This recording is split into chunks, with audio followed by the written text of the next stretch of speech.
Darwin টেস্টে বাংলাদেশের বিপক্ষে ব্যাটিং করছে অস্ট্রেলিয়া। এই মুহূর্তে সেখানে আছেন রিপোর্টার তারেক হাসান শিমুল। খেলার সবশেষ খবর জানতে সরাসরি যুক্ত হচ্ছি তার সঙ্গে। শিমুল,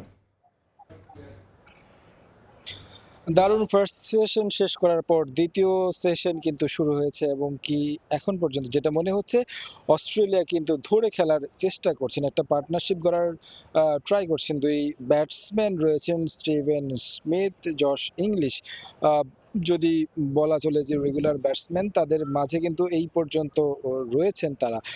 এর পরবর্তীতে কিন্তু বোলাররা কিংবা অলরাউন্ডাররা আসবেন, সেই জায়গা থেকে এই পার্টনারশিপটা ভাঙাটা খুব বেশি গুরুত্বপূর্ণ। যদি এই পার্টনারশিপটা ভাঙতে পারে বাংলাদেশ, কিন্তু অনেকটা লাগাম টেনে ধরতে পারবে এই অন্তত ফার্স্ট ইনিংসে।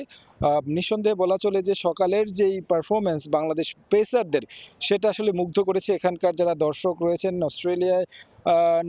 দর্শক, এই ডারউইনের দর্শকরা অনেক বেশি উৎসাহ নিয়ে এই টেস্টটি আসলে উপভোগ করতে এসেছেন, কারণ 22 বছর পর এখানে আন্তর্জাতিক ক্রিকেট ফিরেছে এবং কি অস্ট্রেলিয়ান যে ইন্টারন্যাশনাল ক্রিকেটার যারা রয়েছেন তারাও কিন্তু লম্বা সময় পর এখানে সফর করেছেন, যে কারণে উৎসবটা অনেক বেশি অস্ট্রেলিয়ানদের মাঝে।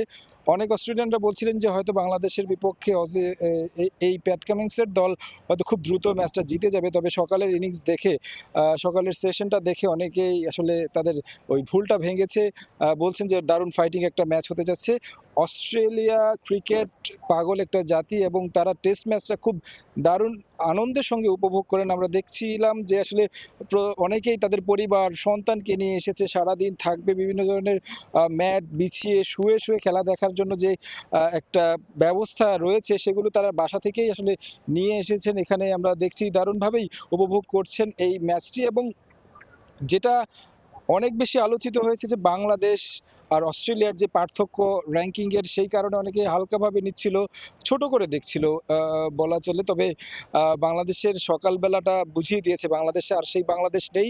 23 বছর আগে এখানে বাংলাদেশ সবশেষ যেই ম্যাচ খেলেছিল তার থেকে অনেক বেশি মানে পরিবর্তন হয়েছে। এখন আসলে তাসকিন, এবাদত এবং হাসান মাহমুদ যে ধরনের বোলিংটা করেছেন, সেকেন্ড ইনিংসে স্পিনাররা কিছুটা সুবিধা পাবেন শেষ দিকে, দিনের শেষ দিকে সেই কাজটা তাদেরকে স্পিনারদেরকে করতে হবে। তো আমার কাছে ডারউইন থেকে এই ছিল সবশেষ খবর। সরাসরি যুক্ত ছিলাম অস্ট্রেলিয়া ডারউইনে।